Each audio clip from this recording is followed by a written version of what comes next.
ప్రభుత్వం యొక్క బాధ్యత, ఇండివిజువల్గా కొట్లాడడానికి ఉండదు, ప్రభుత్వం బాధ్యత. ఇవాళ అపెక్స్ కౌన్సిల్ అంటే కేవలం కేంద్ర జలవనరుల మంత్రి చైర్మన్, ఇద్దరు రాష్ట్రాల ముఖ్యమంత్రులు సభ్యులు. దాంట్లో ఆయన పోగలుగుతాడు తప్ప ఆయన ప్లేస్లో మనం ఎవరు పోలేం.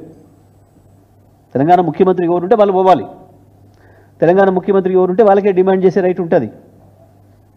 కాబట్టి రాష్ట్ర ప్రభుత్వంగా చేయాల్సిన అవసరం ఉంటుంది. ఇది ప్రభుత్వంతో కొట్టాడాల్సిన విషయం, ప్రభుత్వమే కొట్టాడాల్సిన విషయం. ప్రభుత్వం సరైన పద్ధతిలో పనిచేయనప్పుడు ప్రజల్ని కలుపుకొని పార్టీలుగా చేయాల్సి వస్తుంది. ప్రభుత్వాన్ని లొంగదీయడానికి, ప్రభుత్వాన్ని యొక్క మెడలు బట్టి పనిచేయించడానికి ప్రజలు కదలాల్సి వస్తుంది. అప్పుడు తప్పకుండా బీఆర్ఎస్ పార్టీ కార్యాచరణ ఉంటుంది.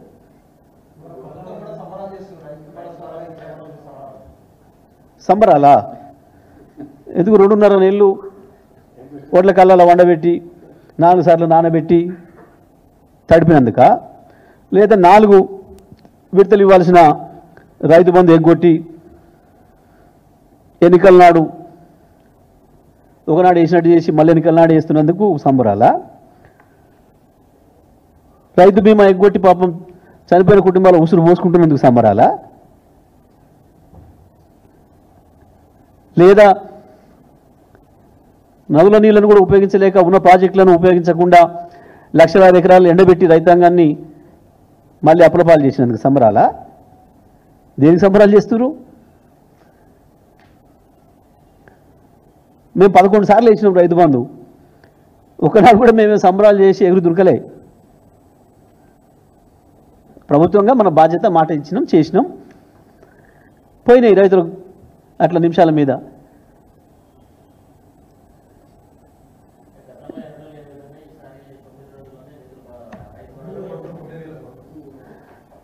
ఏడాదిని అర్థం దాటింది మాట ఇచ్చి, ఇప్పటి 3 సార్లు ఎగ్గొట్టి 4వసారి కదా. పాత ఇచ్చి మొత్తం ఇచ్చి సంబరాలు చేయమనండి. బాకీ ఉన్నారు ఇవాళ తెలంగాణ రైతాంగానికి దాదాపు 25,000 కోట్ల రూపాయలు బాకీ ఉన్నారు వీళ్ళు. ఇప్పుడు అవన్నీ ఇచ్చి సంబరాలు చేస్తే మానే ఉండు. రకరకాల వంకలు పెట్టి రుణమాఫీ ఎగ్గొట్టినందుకు సంబరాలు చేస్తానరా? ఏది దేనికి సంబరాలు? రైతు సంతోషంగా కూడా సంబరాలు చేసుకోవడానికి 24 గంటలు కేసీఆర్ ఇచ్చిన కరెంటు కూడా ఇయ్యలేక మోటార్లు. ఇక ఒక్క మాట మీరు దయచేసి ఇక్కడ ఉన్న మిత్రులు ఎవరైనా సరే గ్రామాలకు పోండి, మళ్ళీ 2014 పరిస్థితులు స్పష్టంగా కనబడుతున్నాయి, పునరావృతమై. కరెంట్ ఎప్పుడు వస్తుందో ఎప్పుడు పోతుందో తెలుస్తలేదు. బోర్బండ్లు, ప్రత్యేకించి బోర్బండ్లు మళ్ళీ వారము 10 రోజులు 15 రోజులు అడ్వాన్స్ బోర్బండికి రైతు. ఇప్పుడు ఏ ఊళ్ళో చూసినా 100లాది బోర్లు పడుతున్నాయి. బహుశా మీకు కూడా తెలిసి ఉంటుంది, గ్రామీణ ప్రాంతాల నుంచి వచ్చిన మిత్రులకి. మీ ఊరికి అడగండి, ఇప్పుడు మన ఊర్లో బోర్ వేసేవారు ఉన్నారా, బోర్ దొరుకుతుందా? 10 ఏళ్ళు మొత్తం బట్టలు కప్పి పండబెట్టిన బోర్ మిషన్లు మళ్ళీ ఇప్పుడు బయటకు వచ్చినాయి ముస్తాబాయి. దానికి సంబరాలు చేస్తానరా? రైతు మళ్ళీ అప్పుల పాలు అవుతుండని సంబరాలు చేస్తానరా? 2.5 నెలలు కళ్ళాలలో ఉన్న రైతులు మొలకలు వచ్చినాయి, కళ్ళంలో ఒడ్లే మొలకలు వచ్చినాయి.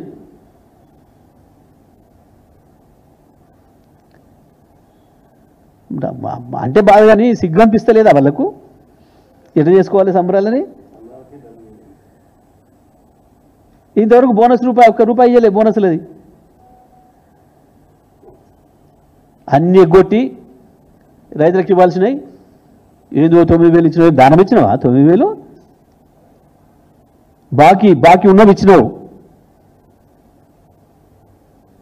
కాదే కదా నేను అధికారంలో ఇచ్చింది. అది కూడా మోసం చేసి 15,000 ఇస్తానని చెప్పి మోసం చేసి 12 ఇస్తానని చెప్పి ఇప్పుడు ఇచ్చిన ఒక 6కు సిగ్గనిపించాలి సంబరాలు చేసుకోవడానికి కొంచెమన్నా. ఇన్ని రకాలుగా మోసం చేసి రైతుల్ని నేను ఇచ్చిన సంఘాలు గుర్తుకొని సంబరాలు చేస్తున్నారు. ఇంకా వీలు చేసుకోవాల్సిందే సంబరాలు. రైతులు ఎవరు లేరాడా సంబరాలు చేసుకోవడానికి?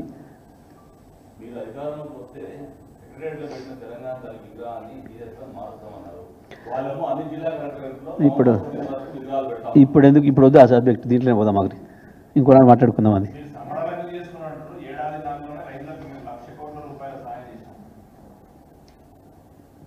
ఎవరు రైతులంటే పొంగులేటి శ్రీనివాసరెడ్డి,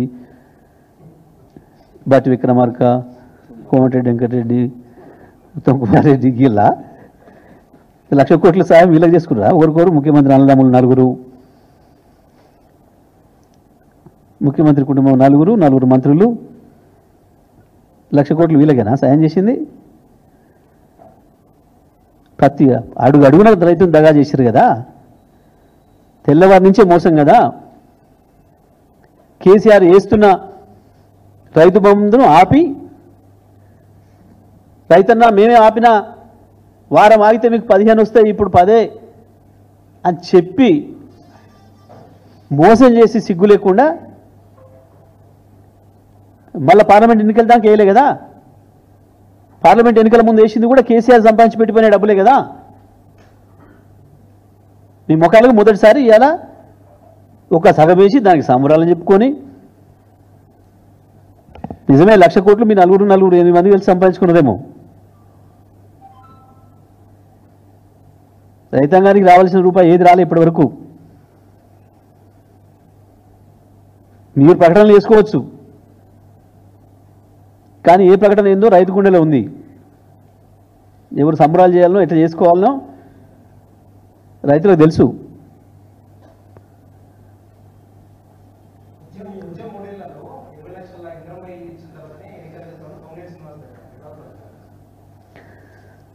నవ్వుకోవాలి.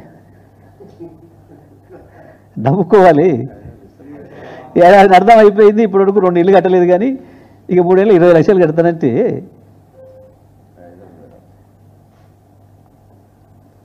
ఇదేదో కొత్త పిచ్చగాడు పొద్దురెడ్డి సామెత కనబడుతుంది. వీళ్ళ మాటలు, వీళ్ళ పనులు, వీళ్ళ చేతలకి. ఏంటి అవి వేసిరా? మీరు వేసిరా? నాకు తెలియదు అది. నాకు ఆ డైలాగులు తెలియవు, నేను వినలే, ఎప్పుడు చూడలే. తెస్తుంది కదా వాళ్ళే కదా. ఉన్నాయా గత టీఆర్ఎస్ పాలనలో 10 ఏళ్లలో ఎక్కడన్నా ఒక రాజకీయ కొట్లాట కానీ, ఒక రాజకీయ కేసు కానీ చూసినరా? ఏడాది నడదంలో 3,40,000 కేసులు పెట్టిరు. ఇప్పటికీ ఎన్ని ఊర్లలో దాడులు చేసినారు. ఇందాక మొన్న కూడా కదా మా విద్యార్థి సంఘ నాయకుల మీద దాడి చేసింది.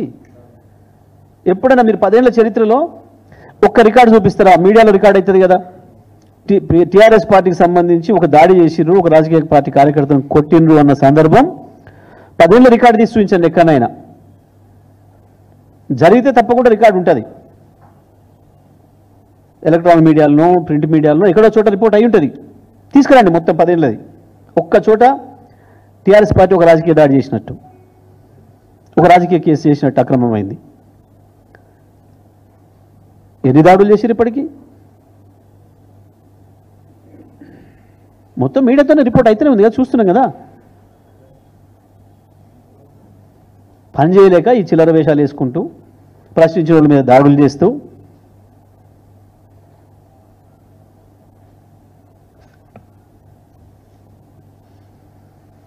అది వాళ్ళ మిత్రుల పని,